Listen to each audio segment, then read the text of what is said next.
Welcome to the Parts of Us, where you'll discover the system of inner parts that are running your life.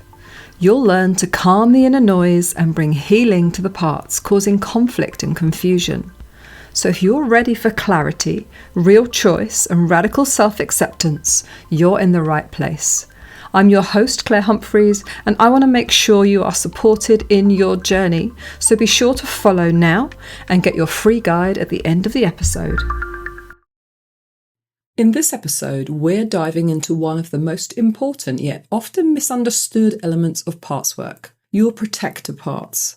These are the parts inside of you that try to keep you safe. They're the ones behind procrastination, self-doubt, perfectionism, and people-pleasing. And whilst it might seem like they're holding you back, we're going to have a look at them today through a much more compassionate lens. So before we go any deeper, I want to highlight something foundational to many forms of parts work. And that is that all parts are protective. Even the parts that carry deep pain or cause disruption are trying in some way to protect you. Now, sometimes they do this directly, like the part that makes you over-prepare to avoid failure. Sometimes they do it by holding your pain for you, keeping it tucked away so that you can carry on. So when we talk about protector parts today, we're talking about those parts whose protective roles are active and visible. They step in to manage, control, or prevent discomfort. But ultimately, every part, even the ones that seem wounded, reactive, or extreme, are trying to help. What is a protector part? In parts work, particularly in internal family systems or IFS, protector parts are seen as those parts that manage your experience to avoid emotional pain. So they often step in when something vulnerable inside of you, what IFS calls an exile, is at risk of being touched. These protectors will do anything to keep that pain from coming to the surface. You'll also find similar ideas in other parts work models. In voice dialogue, these would be primary selves, the dominant parts of us that take control to make sure that we stay in control and act in ways that are acceptable. In shadow work, protector energy often manifests through repression or overcompensation, keeping unwanted feelings or traits hidden. But no matter the language or the modality, the message is the same. These parts aren't dysfunctional, they're doing a job and they're trying to help. They just might not know a better way. So examples of common protectors. So what do these protectors look like in everyday life? Well, here's a few common parts that are working for you that you might recognise in your daily life. The inner critic. This is a part of you that pushes, corrects, and controls to prevent you from messing up or being judged. The overachiever, or pusher, the part that keeps you constantly striving and productive to avoid feelings of inadequacy. The people pleaser, the part that keeps everyone happy so that you don't risk rejection or conflict. The avoider, the one that distracts you with Netflix, doom scrolling or staying busy so that you don't have to feel too much. The number, the part that detaches or dissociates when feelings feel too big or overwhelming. Sometimes these feel like habits. Sometimes they feel like they're your personality, who you are. But underneath, they're doing something very specific. They're working hard to keep you safe. Rethinking self-sabotage.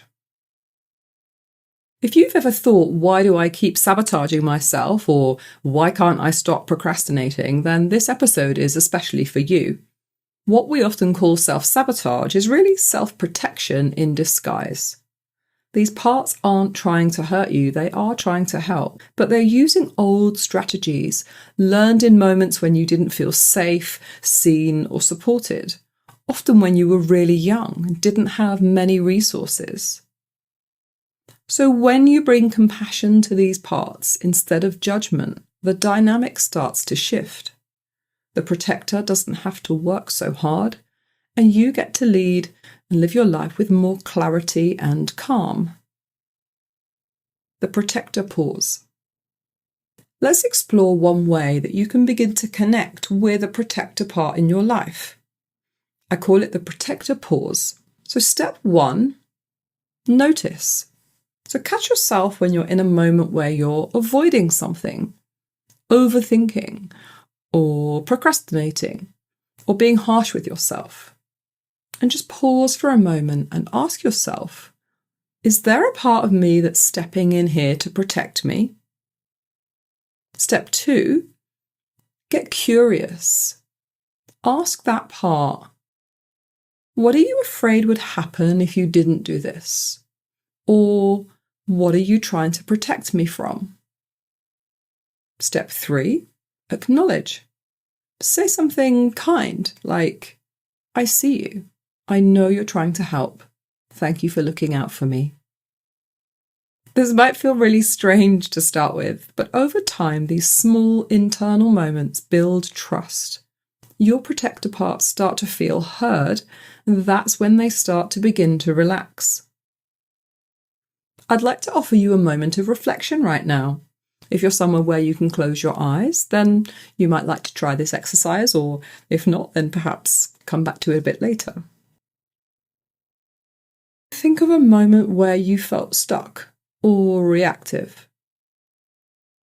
And think about what part might have stepped in. And see if you can get curious about what it was protecting. What was it trying to do for you? How was it trying to help? And if it feels right, can you thank it for trying to help you in some way? And if you want to go deeper into this, you might like to journal, perhaps even have a whole parts work journal where you can reflect about these parts that you'll be starting to meet. Or even repeat the process during your day or when you feel activated or shortly after. This is the heart of parts work: listening, noticing, and leading with compassion. So why does this matter? When we start to work with protector parts, instead of fighting them, everything changes. We stop shaming ourselves for being too much or not enough. We build trust within our own system, which creates a sense of repair.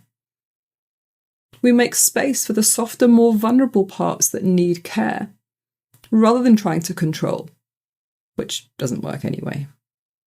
And most importantly, we begin to, what IFS calls, lead from the self, that wise, calm, compassionate core that's at the centre of all of us.